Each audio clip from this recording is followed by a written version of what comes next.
This is Jay Sekulow. The president tweets a direct message to Pastor Brunson. Live from Washington, D.C., Jay Sekulow Live. Turkey's been a problem for a long time. They have not acted as a friend. We'll see what happens. They have a wonderful Christian pastor.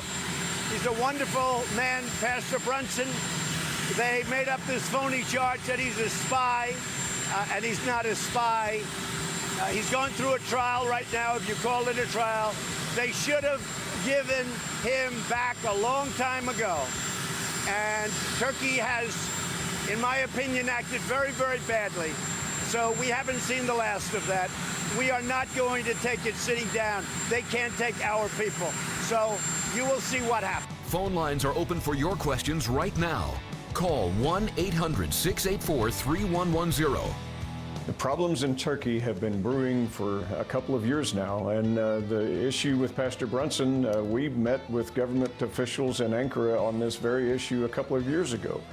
Mr. Erdogan is taking the Turkish people to the Stone Age in his sultanic aspirations, and it's very, very sad when we see the human rights egregious treatment of Turkish citizens after the coup attempt, and now the souring of his friends and allies. And now, Chief Counsel for the American Center for Law and Justice, Jay Sekulow. Hey, welcome to the broadcast, everyone. The president speaking directly out on the plight of Pastor Andrew Brunson. I've spoken with the president. I've spoken this morning, just moments ago, with Pastor Andrew Brunson. Let me just say this. The president has issued this statement via Twitter.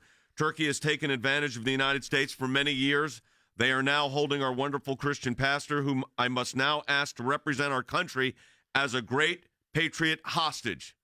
Understand what he said there. Great patriot hostage.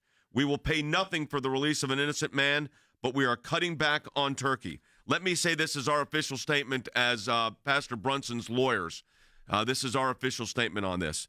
In diplomacy, there are bumps in the road. Clearly, we have hit a speed bump.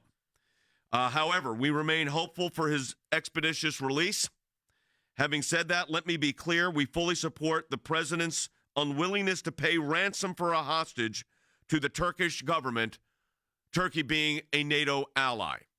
So we are very clear in our resolve. The president is clear in his resolve. The president asked me to convey to Andrew Brunson that he must now call on him to be an American patriot. And Andrew Brunson told me this morning we are grateful for what the president is doing in trying to secure his release, as well as the rest of the administration. Very, very strong words from the president. We have more of that we'll play in a moment. Jordan, you've been handling a lot of these cases over many years now.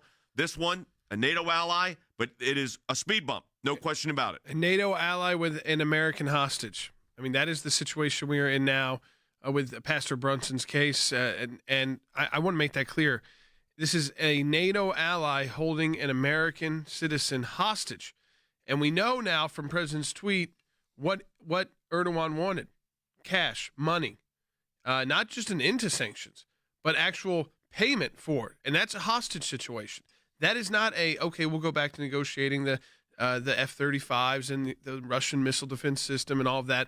No. He wanted cash. So the president's using the right terminology. When someone asks you for money to give a person back, that person is a hostage. It's like they have been kidnapped by a government and being held hostage for a ransom. Let me tell you how serious this is. Secretary Mnuchin spoke directly to this yesterday. Here's what he said. How are you doing with sanctions on Turkey? And as you know, we doubled up the tariffs on steel and aluminum. Aluminum will happen very shortly. How are you doing with sanctions, please? Sir, we're doing well. As you know, we were very clear with our counterparts there, both Secretary Pompeo and myself, on the release of the pastor. We've put sanctions on several of their cabinet members.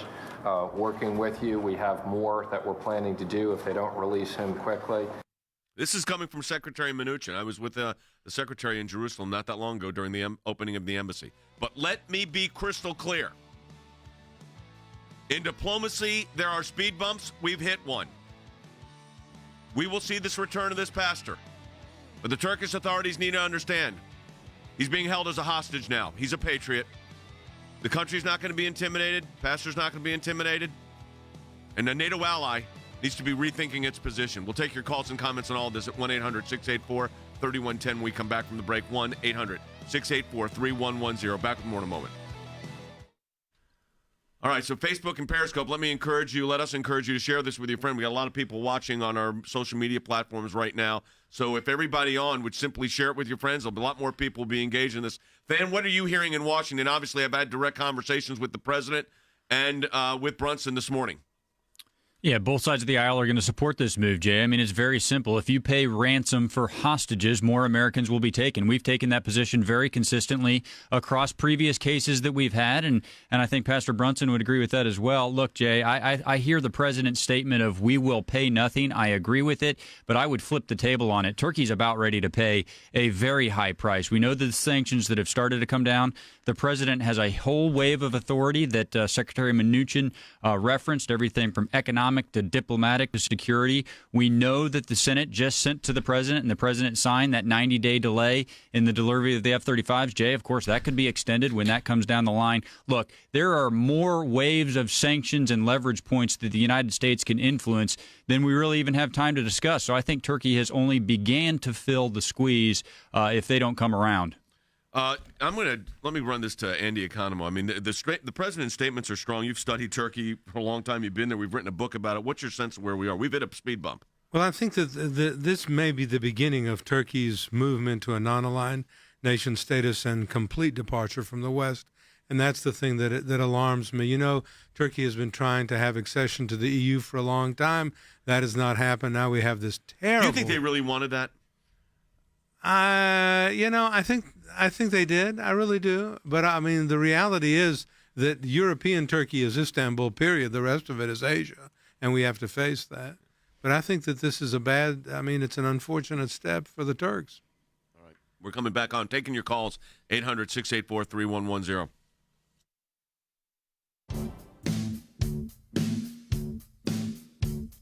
We're asking you to support the president's strong position on advocating for the release of Pastor Brunson, but also his no-nonsense with Turkey. Let me read you a couple of points here.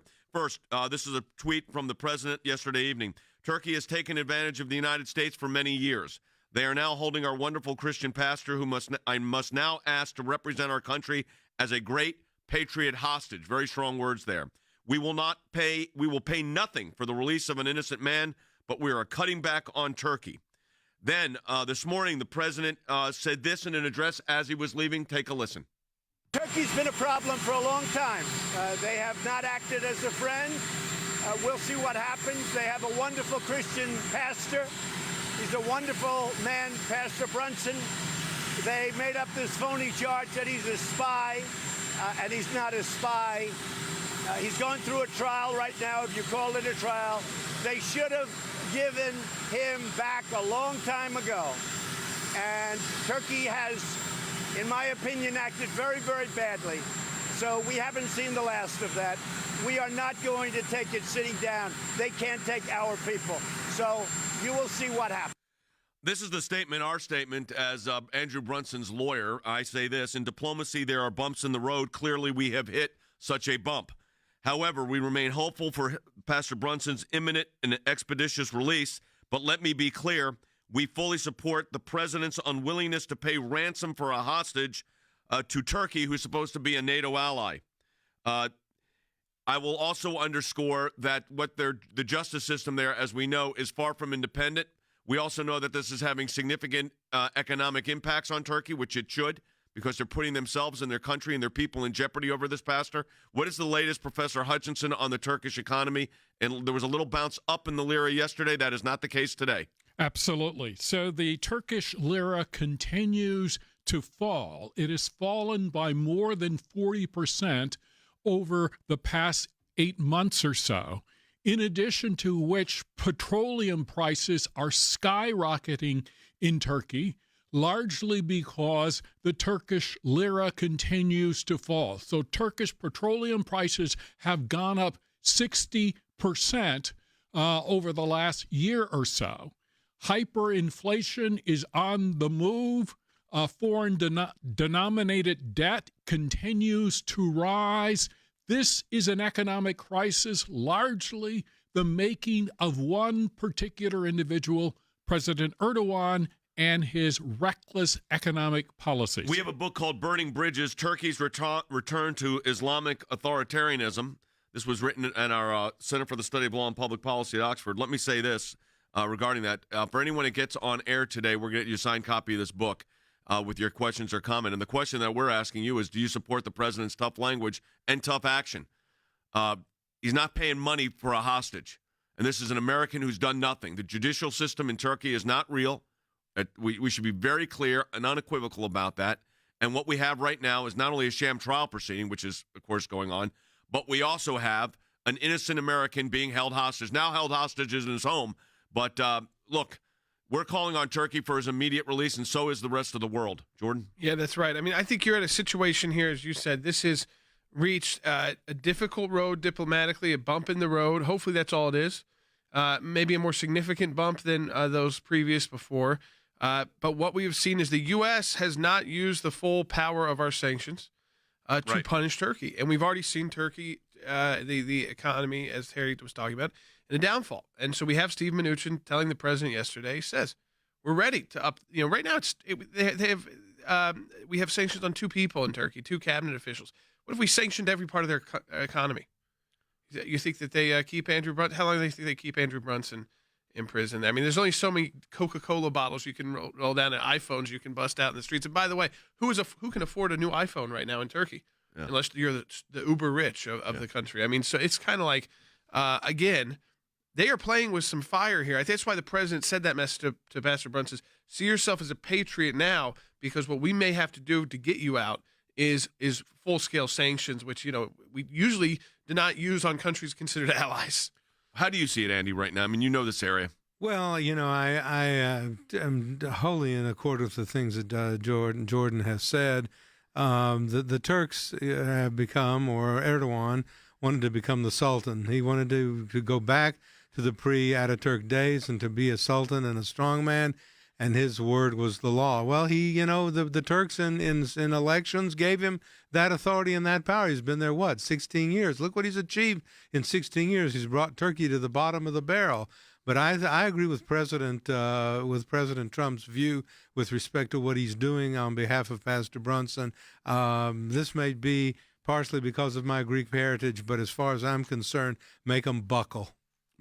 Well, and this brings up the question, Than. And by the way, we want to know your reaction to all of this. Do you support what the president's doing? If you do or you don't, we'll take both. 1-800-684-3110, 800-684-3110. I spoke to Pastor Brunson this morning.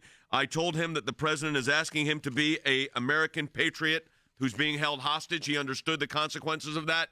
What do you have to say? 1-800-684-3110 if you want to convey a message to the president, or for that matter to Andrew Brunson. It's a good time to get it in. I'm going to be talking to both of them again today. So 1-800-684-3110. Than, they're already getting questions about, what about those F-35s to our NATO ally? Yeah, the F-35 delay was passed in the National Defense Authorization Act and signed into law by the president, Jay. That delayed the delivery of those F-35s for 90 days. We're about a week into that timeline until the report is delivered by DOD. But, Jay, that's just one of many things that could be extended. I mean, the Turkish economy is cratering now, but they haven't seen anything yet. I mean, Jordan alluded to the access to the U.S. banking system. Right now, there are those sanctions on 2 cabinet members. If that extended countrywide and they were frozen out of the U.S. banking system, it would literally bring their economy to a halt. Jay, that's to say nothing of the diplomatic channels or the security channels, or think about the international lending. The United States controls much of the international lending, too, and could restrict Turkey's access to that. So if Turkey thinks that they're in a bind now over the F-35s and 2 cabinet officials being sanctioned, they better buckle in. Well, Jordan, what do you think those sanctions look like? Additional sanctions? I think you start with the economic issues, so banking. You start with the trade and currency, utilizing U.S. dollars. I mean, it's broad. I mean, all we've done is sanction 2 people, so we haven't targeted an industry yet. I think you could target more individuals. You could target certain businesses. So I think what the plethora of options at the table of the Treasury Department to how much pain you want to inflict and how quickly, and then how quickly could that pain be removed? I think that's got to be part of the equation. If you still want to negotiate, you want to be able to inflict kind of maximum amount of pain that can be taken back, quickly if they do the right thing, or it has something bigger shifted here. I think we don't know that yet, but they're obviously the messaging from the President of the United States to Pastor Brunson, the messaging from the Secretary of the Treasury to President Trump on the, and then of course the messaging from President Erdogan. Let me ask you this, Harry. Next series of sanctions, how does it look? I mean, following up on what Jordan said, what does it look like in your view? Well, you've taught law and economics, so what does it look like here? One area that Turkey remains incredibly vulnerable to is the arena of sanctions on its economic and banking and financial system.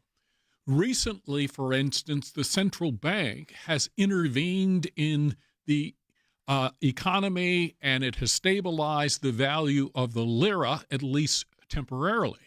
But investors continue to bet against the Turkish economy. So you can sell Turkish bonds short. You can sell Turkish securities short. And then the United States can impose sanctions on the Turkish banking system, making it very difficult for Turkey to continue to purchase petroleum. As I said earlier, petroleum prices in Turkey have risen by about 60%. This has a crushing effect on the Turkish economy.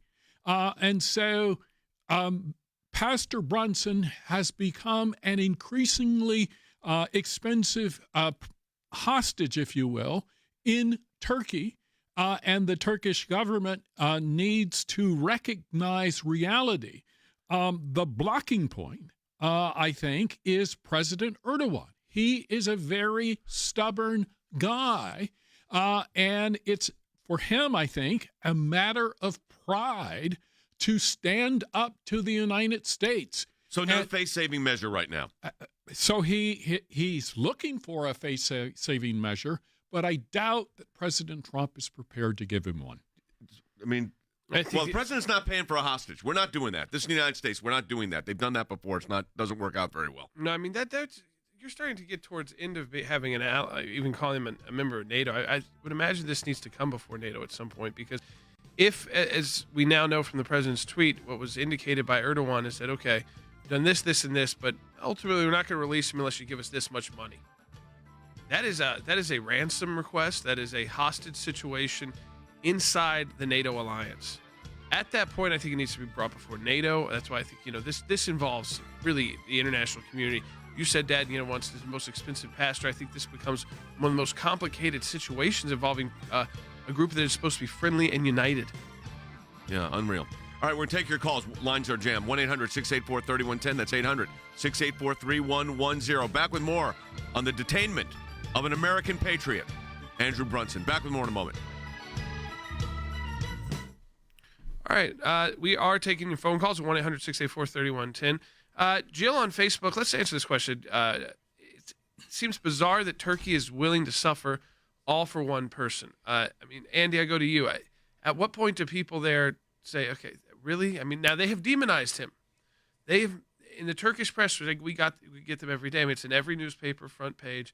They've made him out to be this horrible person, Andrew Brunson. So you do have to understand what's happened domestically, but at a certain point, you'd think the pocketbook is more important than a person. Not like they're at war here. Yeah, I mean, we are engaged in economic warfare over a pastor who's really innocent of these outrageous charges that he was a spy and that he was the engineer of a coup and that he did all these horrible and terrible things for 23 years preaching the gospel. And, of course, his biggest crime, Christianization, which is what they charge in the indictment against him.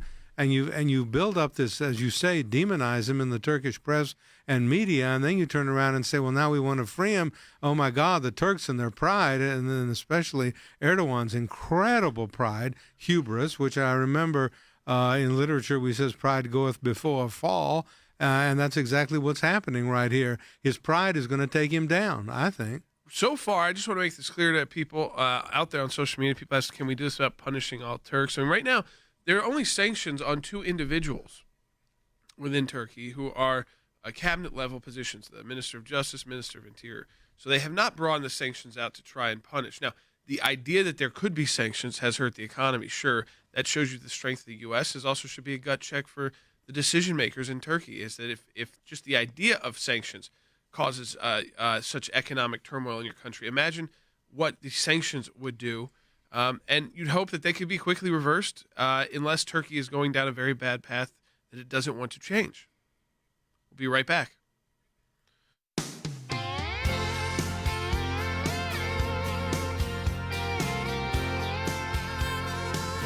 Hey, welcome back to Sekulow Live. If you are just joining us, let me read this. It's a powerful tweet from the President of the United States. It came out last night, about 7:30 p.m. Eastern Time. Turkey has taken advantage of the United States for many years. They are now holding our wonderful Christian pastor, who I must now ask to represent our country as a great patriot hostage. We will pay nothing for the release of an innocent man, but we are cutting back on Turkey. Let me break that down for you. We will pay nothing for the release. That means, and I'm just telling you what I'm reading from that tweet, that Erdogan, to President Trump, said, okay, here's what it will take for you to get your pastor back: money. So not a lifting of the sanctions on the Minister of Justice or the Interior, not the F-35s moving smoothly, or the handling of the Russian missile defense system, the S-400 system, and a restoring of relationships. Not just trying to get back to good relationships. No. We want money. So you now have Turkey, in the sense Pastor Brunson is in a hostage situation rather than just being a prisoner, and is also a situation where Turkey, it appears via the tweet, has demanded a ransom for his release. Now, let's unpack it one step further. This is a NATO ally asking for a ransom to release an American. I mean, so they're admitting that's why we're holding him. We're holding him for money. So I agree with President Trump that Pastor Brunson, and I heard him this morning, as we spoke to him this morning, that he's got to, again, keep his head up high, know that his country is doing everything it can, and the leaders in his country, to see his release, but that he is seen here as a patriot and a hostage. And the news is reporting that widely on every single network today, on all media accounts. And we've told you that it's so important in these situations is to keep those discussions, keep these issues forefront and center, so that Turkey can't ignore it, and the U.S. can't ignore it, and government officials can't ignore it. And I wouldn't think that President Trump would, but I'm talking about even Congress members can't move on, and that the American people have to be inundated with the story about this American pastor who continues to be in prison, and now the country imprisoning him is a NATO ally asking for a ransom payment to be made to see to his release. Let's go right to the phones at 1-800-684-3110. That's 1-800-684-3110. Anna's calling in from Maryland, online too. Anna, welcome to Sekulow Live. Thank you very much. And my question was about our NATO allies. I know you started to address some of the things they could do in concert, but where are they now helping us as individual countries, and are they trying to bring any influence to bear? So let me get to Than Bennett, Washington, D.C. Than, you work a lot with our international team. I mean, one of the complicating factors here is that though there is this NATO alliance that Turkey is part of, this is also an American, so most countries, even inside the alliance, would defer to the American government, who would be in direct contact with the family, to decide what strategies to take, what strategies the family was comfortable taking. So a lot of this will be up to America in a sense. Now, I do think we reach a point where NATO, this has to be brought before NATO, because you've got a NATO member asking from a NATO member's leader, elected leader, asking another NATO member's elected leader to pay ransom for one of their citizens to be released. Yeah, I think this is that point where the game changes, Jordan. I mean, we've been very clear that it's an American citizen. The United States needs to lead. But look, when it comes to diplomacy, even in an international sense, these words have very specific meanings. When ransom is demanded, it means by definition there is a hostage. If ransom is paid for the hostage, what does that create? It means more Americans or more foreign tourists will be taken, Jordan. So the world really has a vested incentive here to make sure that ransom is not paid for any hostage. And you've talked about the Turkish economy cratering. Imagine if more hostages are taken. The tourism in Turkey will plummet. So I think this is the point where there is a clear hostage by international definition. Ransom has been demanded. I think this is when NATO does need to step in. Now, I will tell you, more than 100 members of the European Parliament have responded and signed a letter on Pastor Brunson's defense on his behalf. But I think this is the point, Jordan, where you sort of cross that threshold from this being a U.S.-only thing to a problem that the rest of the world and the rest of the alliance has to take on. I think that's right. Yeah, 1-800-684-3110. If you want to talk to us on the air, that's 1-800-684-3110. Let's go back to the phones. Jason in Iowa on line 3. Jason, welcome to Sekulow Live. Hi, Jason. You're on the air. Hi, thank you for taking my call. Sure. As I was saying to your pre-screen, and I listen to y'all every day. Y'all do a wonderful job. Thanks. As I told your pre-screener, I really feel like Obama has actually put a catalyst to them demanding money. Yeah. And I really think Trump should stay on the course he's going on and keep the sanctions going until, they either release or, their assistance starts Well, going there's going after to be them. look. The sanctions they've just begun. I mean, this is the beginning stages of sanctions. We're nowhere near, Harry, the full implement of sanctions that could be levied against Turkey for holding Brunson. Yes, the United States has announced a massive tariff increase on steel and aluminum. I believe tariffs have doubled, and the president is prepared to go further. On the other hand, President Erdogan remains defiant. But President Erdogan and Turkey are in a very vulnerable position. How vulnerable are they? Well, they're in a vulnerable position largely because of the reckless economic policies of President Erdogan. He's engaged in a massive spending campaign. In addition, inflation is rising dramatically. Petroleum prices are rising. And he faces a threat when the United States places sanctions on Iran in November with respect to petroleum, because Turkey is heavily dependent on Iran for oil and gas. And Iran's about to get sanctioned now. So, Andy, when you look at it as someone that's been there, and you'd say that Stan was just talking about the tourism industry being way down. How does all this impact the body politic there? Well, I mean, it impacts it very, very badly, because tourism is one of the great things that the Turks tout as something that you want to come to Turkey to see the wonders of Istanbul, of the Byzantine Empire, go down the coast to Antalya, go to Ephesus, go to Cappadocia and see the churches, come to Ankara and see what we've done. All these things. Tourism is a great part of the Turkish economy. Who would go to Turkey now? I certainly wouldn't be a person who would want to go to Turkey now for fear that I could be snatched, put in a Turkish jail, and forgotten. And I think one other thing that was mentioned by this caller, Obama has set the precedent. He gave money to the Iranians. $1.8 billion, the exact amount they want. And isn't it funny that Erdogan wants exactly that same amount of money? And what did they do? They spent it on terrorism. I'm not saying the Turks are necessarily going to do that, but I mean, it's that kind of policy that was followed recklessly by Obama that now Erdogan is asking our president, President Trump, to do, and the president has firmly said, no, I'm not doing it. All right. We're coming up to a break here. We're going to be taking your calls. You also can, if you don't get the full hour of the broadcast, there's an easy way for you to do it. Just go over to aclj.org. We're streaming it there. You can get audio only. And, of course, on Facebook and Periscope and other social media platforms, we're available there as well. So we encourage people to call in with their calls and comments. 1-800-684-3110. The tweet last night from President Trump, really to Pastor Brunson. They are now holding our wonderful Christian pastor, who I must now ask to represent our country as a great patriot, hostage.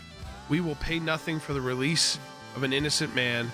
We are cutting back on Turkey. We'll come right back on Sekulow Live. Pastor Brunson now a hostage, and a ransom being demanded by Turkish leader Erdogan for his release. Back at 1-800-684-3110 on Sekulow Live.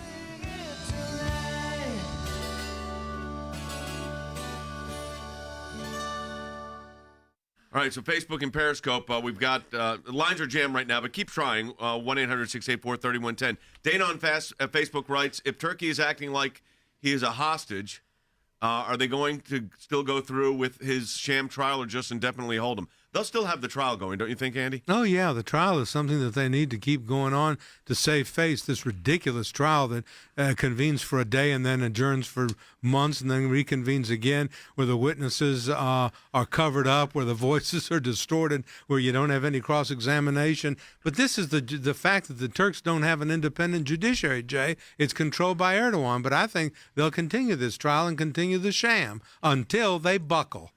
And they will. And they will. No, you have any doubt of that, Jordan? They'll buckle. Yeah, no, I think that this does, because they're barely feeling the real sanctions. I mean, They have no idea what that's going to feel like. That's not a country that's used to it. It's not Iran or North Korea. If we have to go there, it's going to... Live from Washington, D.C., Jay Sekulow Live. They should have given him back a long time ago. And Turkey has, in my opinion, acted very, very badly. So we haven't seen the last of that. We are not going to take it sitting down. They can't take our people. So you will see what happens. And now, Chief Counsel for the American Center for Law and Justice, Jay Sekulow. Here was the tweet that started last night. Turkey has taken advantage of the United States for many years. They are now holding our wonderful Christian pastor, who I must now ask to represent our country as a great patriot, hostage. We will pay nothing for the release of an innocent man, but we are cutting back on Turkey.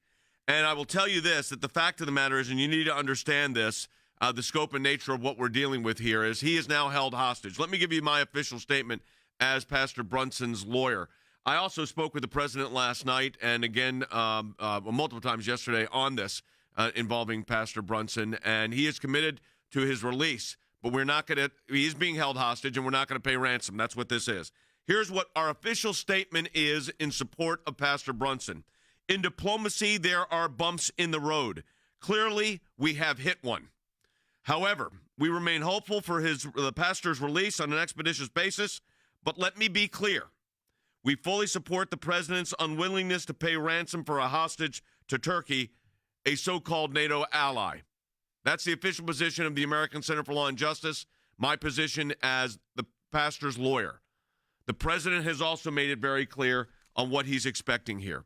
Let me quickly go to Jordan. I want to go to Jordan and Than with this, and that is governmental action on the U.S. part has just begun.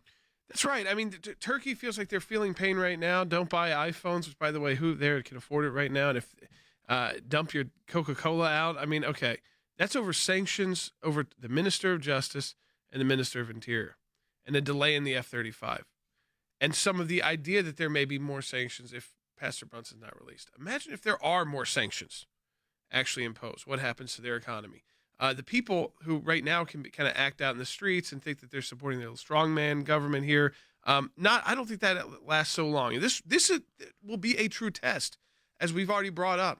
Is this Turkey that says we're done with NATO, and we want to be treated like in Iran, like in North Korea, like live under sanctions, live not as a part of the West, not as part of an ally? Do we want to hold hostages for ransom money, or are we going to get our act together here after we feel the pain of a U.S. sanctions regime, which they have not yet felt, and they are not used to? They are not Iran. They are not North Korea. They have never been through this kind of pain before. They are not Russia, even, in the sense that they know how to work through those situations with their financial institutions. I want to go right to Than. Same thing governmentally. What do you think happens next year? I think there are two main moves, Jay, both economic-based. First, the world still runs on the dollar. So if the United States, according to Secretary Mnuchin, it sounds to me like he's prepared to deny Turkey access to the dollar and to the U.S. banking system. Jordan's correct. Turkey will absolutely crater without access to the dollar and the banking system. And then number two, Jay, I really think it's tourism. I mean, we know the State Department has issued this travel warning because of arbitrary detention. Guess what? I think that's the next step for NATO allies. People will stop traveling to Turkey. And those two factors, the dollar and the U.S. banking system, and the lack of tourism drying up, look out, Turkey. How big is the Turkey tourist industry? It is it is a huge industry. It is like the tourism industry in Greece. They want to attract tourists to come to Istanbul, to go into Cappadocia, to the interior of Turkey, to their beaches in Antalya, and to see the religious sites in Ephesus and all the places where St. Paul went and Christianity was born, which, by the way, is now a crime in Turkey, Christianization, according to their indictment. But they want to do all this, and this is not the way to do it. This is the opposite. Harry, let me give me a 20-second aspect. What's the current status of the lira as of this morning? Well, the lira is down by another 5%. How significant is that? That's a very dramatic move in terms of currency for a single day. Again, in diplomacy, there's bumps in the road. We've hit a bump. There's no doubt about it.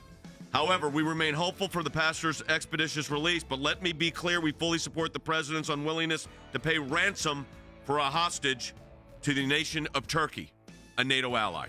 We'll be back with your calls and comments at 1-800-684-3110. I spoke to Pastor Brunson, conveyed that. He said, I understand. I am a patriot. We are grateful for what the president and others are doing to secure our release. We'll be back with more, including your calls at 1-800-684-3110 in just a moment.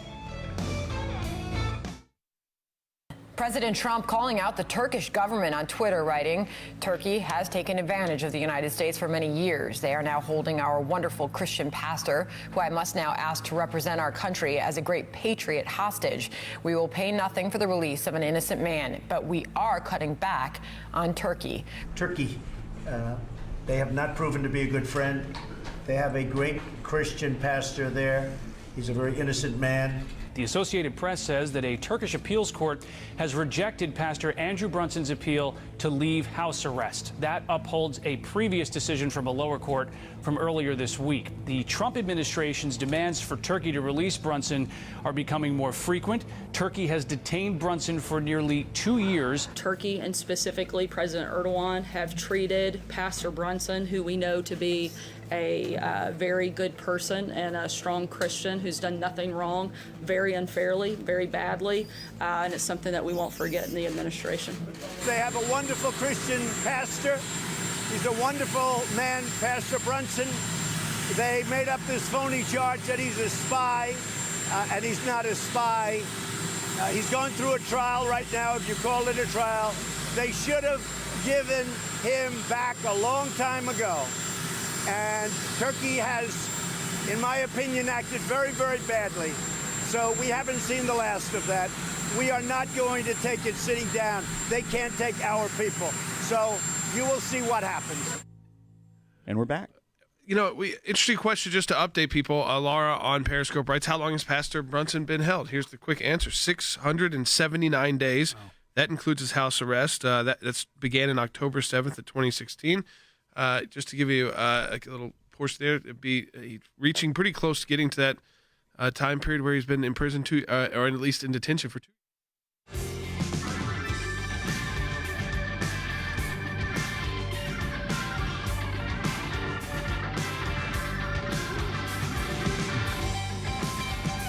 Hey, welcome back to Jay Sekulow Live. This is Jordan Sekulow. We are taking your phone calls at 1-800-684-3110. And our second half hour has already kicked off.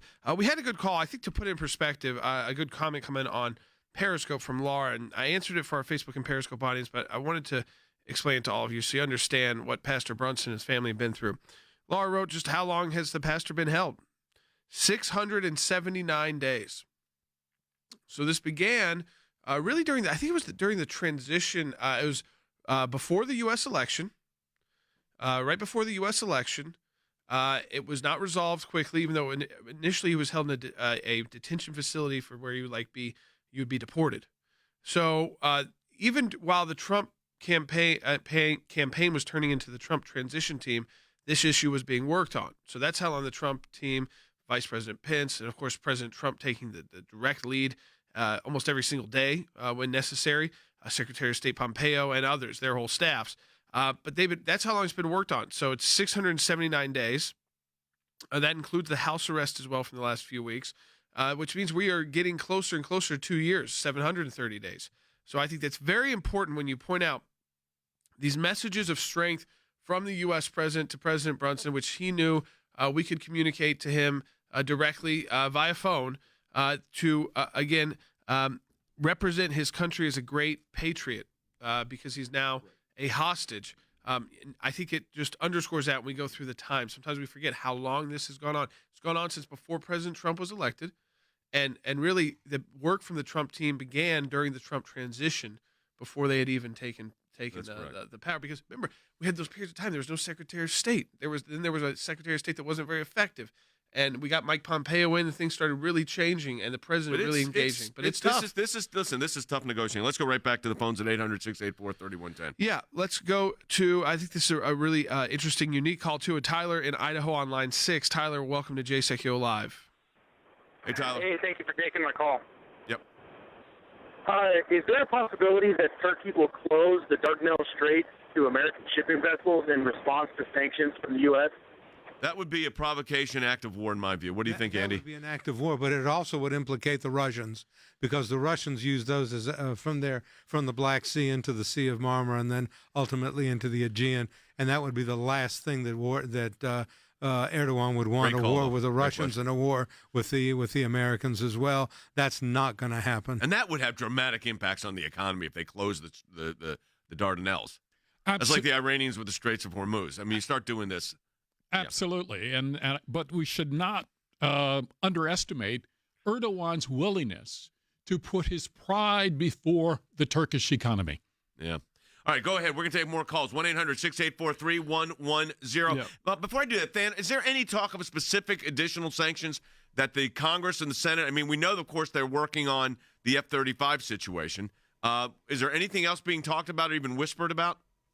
Yeah, there is, Jay. I mean, the appropriations season is upon us, and Senator Langford and Senator Shaheen have promised additional sanctions during that process. They haven't decided exactly which ones will be in play, but they have promised to move more if that October 1st date comes without additional measures. I would just note, though, Jay, everything that we've talked about so far, that doesn't need additional statutory authority. So I think Langford and Shaheen are willing to go that extra layer, but most of this, like denying access to the dollar, that can happen without additional congressional action. Yeah, there you go. All right, we're taking more calls. 1-800-684-3110. Let's go right to them. Lynette is calling in from New York on line 5. Lynette, welcome to Jay Sekulow Live. Hi, Lynette. Thank you so much for taking my call. God bless you. I've been praying for each of you and all of you regularly, and Thank I'm going to continue that. So you live, before you go into your question, you live in Long Island, right? Yes, I do. Where? I live in Wyandanch. I work in Woodbury. Oh, Woodbury. So I was born in Brooklyn. I was born in Brooklyn and lived in Jericho. There you go. We're neighbors. All right, very good. Go ahead with your question. Absolutely, and I'm so proud of another Long Islander doing so great. There you go. My comment is, yes, I'm in 100% support of President Trump and his administration's position and your position as well. And I'm so grateful for the wisdom and the courage and the persistence that I see demonstrated there. My question is in regards to other countries' reaction to this. I believe it was Qatar that stated that they were going to try to boost the lira in response to all this. So my question is, do you think that there are going to be other countries that will try to follow that lead and make it even more difficult for us to get Pastor Brunson released? Harry? Well, I think Turkey will indeed try. It has reached out, for instance, to Germany. The Turkish government has intervened in the economy in order to stabilize the lira. But it's important to note that none of these efforts deal with the fundamental problems in the Turkish economy. So what Turkey is doing now is very much like a cancer patient taking painkillers. It does nothing to deal with the underlying disease, even though it alleviates the pain in the short run. So these measures will not necessarily work in the long run. They are face-saving moves, I believe, in the short run. I also think that those can be moves like a Qatar to save their own economic interest there. So maybe get in, boost up, and get out. They're going to handle things economically a little different with financial planning. So I don't see that so much as we're trying to save Turkey, because I don't think they would do that. That's not the kind of allies that you get in the Middle East usually. They do things usually that would benefit themselves. So if they need a little boost in the currency for some of their own reason, I think that's probably more likely what we saw. What we'd have to see is some mass movement by all these countries around the world to boosting their economy, kind of standing up in the U.S. And I just don't see that in light of what this is about. It's about an American pastor. I don't see those countries really wanting to get into it with the U.S. on that. I'm going to play, and you're talking about the sanctions. Let's play Secretary Mnuchin's statement. He said, sir, we're doing well. And then he goes on. Let's take a listen. How are you doing with sanctions on Turkey? And as you know, we doubled up the tariffs on steel and aluminum. Aluminum will happen very shortly. How are you doing with sanctions, please? Sir, we're doing well. As you know, we were very clear with our counterparts there, both Secretary Pompeo and myself, on the release of the pastor. We've put sanctions on several of their cabinet members. Working with you, we have more that we're planning to do if they don't release him quickly. So I want you to understand what's going on here. The President of the United States, the Secretary of State, the Vice President, and the Secretary of the Treasury are all involved in obtaining the release of Pastor Brunson, who is now, as the President calls him, a great American patriot who is being held as a hostage. And those are strong words coming from our president, but that's the reality of what we've got. Let's go ahead. Let's take another call here before the break. We are taking your calls at 800-684-3110.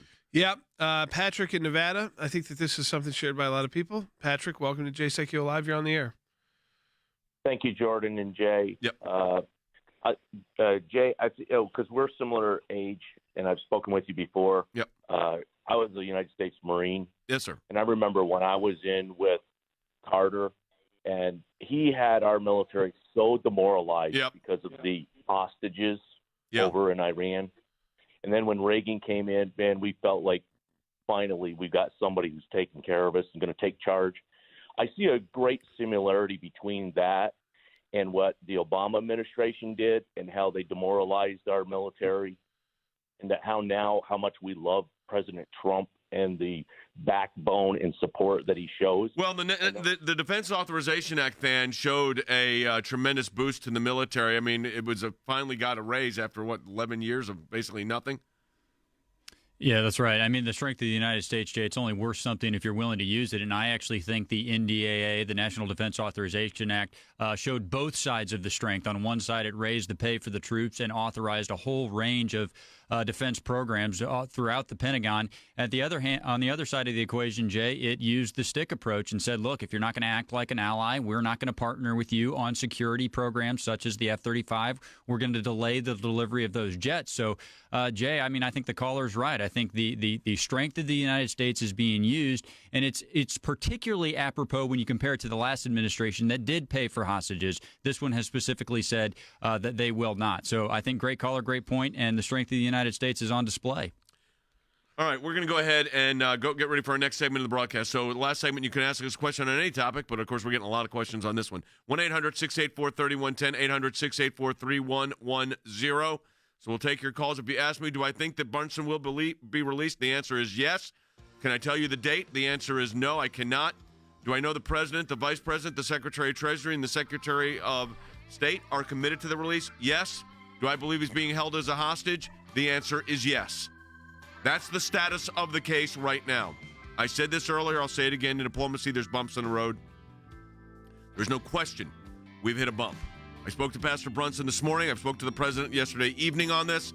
There's full commitment to see the release. But, Jordan, they're not going to pay hostage money. They're not paying ransom. No. I mean, this is, again, you don't do that. I mean, this is acting like, again, it's not how allies are supposed to work together, even in disagreements.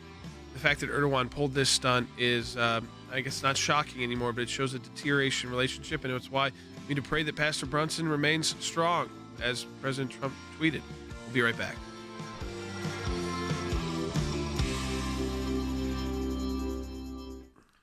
Barbara on Periscope asks, how does the change in language from prisoner to hostage change things for Brunson?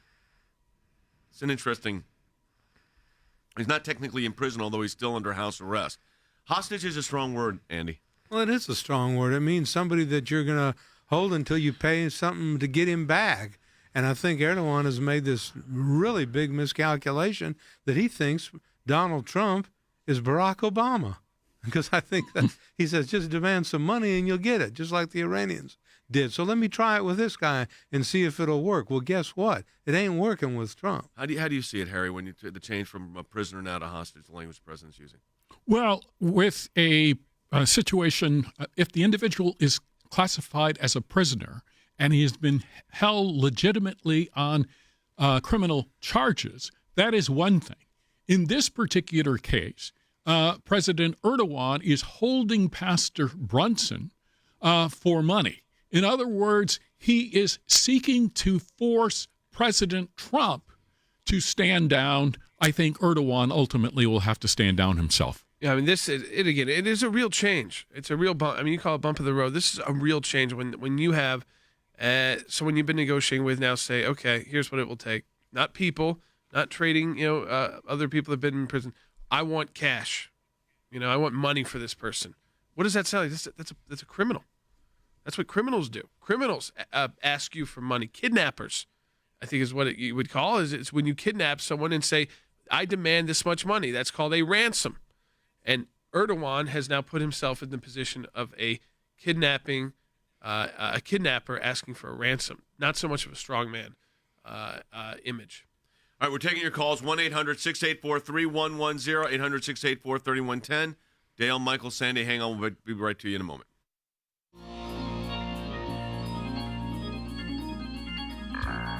President tweeted yesterday evening, I spoke to the president just about this time this was going to happen. Turkey has taken advantage of the United States for many years. They are now holding our wonderful Christian pastor, who I must now ask to represent our country as a great patriot, hostage. We will pay nothing for the release of an innocent man, but we are cutting back on Turkey and, of course, additional sanctions.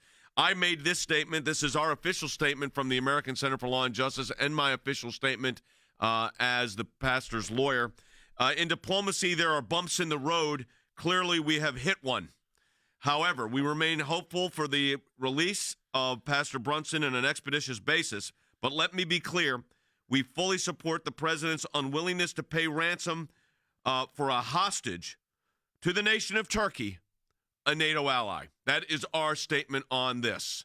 Obviously, a lot of moving parts on this whole situation. All right, we're taking your calls, 800-684-3110. Let's go right back to him. Sandy in Missouri on line 3. Sandy, welcome to Jay Sekulow Live. You're on the air. Sandy, go ahead. You're on. Thank you. A fan for many years. Great. I wanted to know, I had heard that there were other Americans held over there, and I'm wondering if that's true, and are we going to do anything about it? There are other Americans that are being held. I think that it's clear to say that there's ongoing negotiations for them as well. Fan, do you have anything else on that? Well, I would just tell you this. The NDAA bill we talked about, Jay, referenced one of them, Serkan Golge. They referenced the staff of the United States Embassy not by name. That was strategic, Jay. So I think we should echo the same thing. It's Andrew Brunson, Serkan Golge, and then United States mission staff there in the embassy in Turkey. All right, let's go ahead. We're gonna try to go through these calls again. If you want to talk to us, 1-800-684-3110. Yep, let's go to Dale in Indiana on line 1. Dale, welcome to Jay Sekulow Live. Hi, Dale. You're on the air. Thank you. I support President Trump completely in the sanctions, but I wonder if these economic sanctions don't work, will there be a possibility of some type of military intervention or military action? Not likely to see I can't imagine a scenario where you'd see military action, but let's focus on the first part, the economic sanctions. Ultimately, I'll start with Jordan on this. The economic sanctions will work. Yeah, I mean, because they can be it's severe. not a country that is used to dealing with being sanctioned. They're used to being treated like a NATO ally, basically being able to operate freely, even though they had kind of a little bit of corruption, a little bit of a black market going on. They've been treated as if kind of a regular world player when it comes to the economy. So they're not used to. They're not North Korea or even China or Russia or Iran, where they're used to dealing with what it's like to be a sanctioned government and a people who are sanctioned when the bread isn't full in the stores, when the wheat is not available, when things start drying up, when electricity doesn't. I mean, they're not used to that. And by the way, get an image of Turkey right now. They're not at that point yet either. No. So I mean that's down the road, but they want to get there. I mean, you can get a country there really fast, and then it takes a long time to pull out of that. Andy, what do you think? Yeah, I don't think military operations is really going to ensue as a consequence of this. I think the economic sanctions and the economic warfare that we are waging against them and the imposition of these severe restrictions is really going to bring the Turks to their knees. And I agree with Jordan. Turkey is not a country that is used to being sanctioned. I mean, when is the last time we sanctioned Turkey? Right. I mean, I don't know that we have ever sanctioned Turkey with the pressure that we have put on it. I commend the president for doing this because even though it's one American, that's a one American too many. What do you think? So it's important to keep in mind two things. First, the United States can impose additional sanctions on Turkey. In addition, the United States can impose additional tariffs on Turkey. Those are different. So explain the difference. Those are different. So with respect to tariffs, we're talking about essentially placing a tax on the importation of Turkish goods into the United States. And Turkey needs the United States economy, particularly in the agricultural sector, but in the financial sector, Turkey is highly dependent on access to U.S. dollars. And so the United States can impose additional sanctions with respect to financial transactions in dollar-denominated currencies, I should say. And the United States has the capability to ratchet that up exponentially. So Turkey has not seen anything yet if they wish to play an economic game with the United States. All right, I think let's take another phone call, 1-800-684-3110. That's 1-800-684-3110. Michael in California, online too. Michael, welcome to Jay Sekulow Live. Hi, Michael, you're on. Thank you. I've got a couple questions. Okay. The military we have there and the personnel dependents that are there, are they confined to the base, or are they still spending all their money in the public sector? Well, no, we have an Incirlik Air Base is the largest military operation in the zone or in the region that we have. So, Than, that is. But when you talk about the military action, the stop on the F-35s becomes very significant for the Turkish military. I'll let you finish your other question in a moment. Go ahead, Than. Yeah, the penalty here would really be on the Turks. The U.S. troops are not confined to the base, but that is a very important base for us, Jay. But I think the F-35s, the access to the F-35 program, would be the first security component that you would see taken away from the Turks. Remember, what passed in the NDAA bill was a 90-day delay in the delivery of the F-35. But look, if Pastor Brunson's not home, as that 90-day period starts to expire, I can guarantee you that the F-35s are still on the table as a leverage point. So Incirlik Air Force Base is very important to the United States. But in the security partnership between the United States and Turkey, it's far more important to Turkey than it is to the United States. I'm not saying it's unimportant. We want that alliance, but the United States can defend itself far better than Turkey can.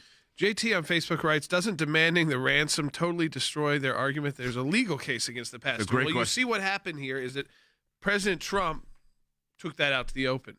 So President Erdogan, these guys, again, they're not used to dealing with this kind of president. They have this discussion. And President Trump says, you know what, I'm going to tell everybody what you just did. And he did via Twitter. You asked me for money to get Pastor Brunson released. So don't tell me about don't have your Minister of Justice come out anymore and tell me don't interfere in our judicial processes. You wouldn't want us doing that. You begged me for money. You asked for a ransom. You are a kidnapper, Erdogan. And we'll treat you like that until Brunson is released. So I think what likely happened there is it was president to president, and these presidents just don't believe they think the president's always bluffing. I just don't get it anymore. I mean, how many times does this president have to show it is not a bluff? There are red lines. When they are crossed, he does what he says will happen. Kim on Facebook says, I'm praying for Pastor Brunson and his family. Lucy says, I'm praying for Pastor Brunson and his family. Why was Pastor Brunson in Turkey? He ran a church, a small Protestant church in Turkey. And then Michael says, I think Turkey will buckle, and I tend to think that's correct. Andy, but the legal aspect goes on, and the farce that it is. Well, it is, and what Jordan said is true. You don't demand money if you've got a legal case and say, I'll tell you what I'll do.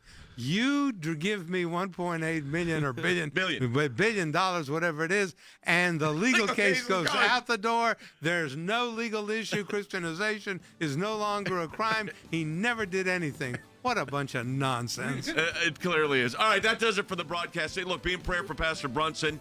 I spoke to him.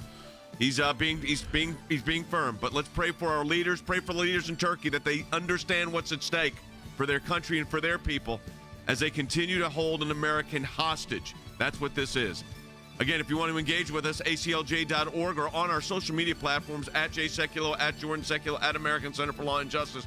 And don't forget, we're in a matching challenge campaign. Anything you donate to the ACLJ, we get a matching gift for. That's aclj.org.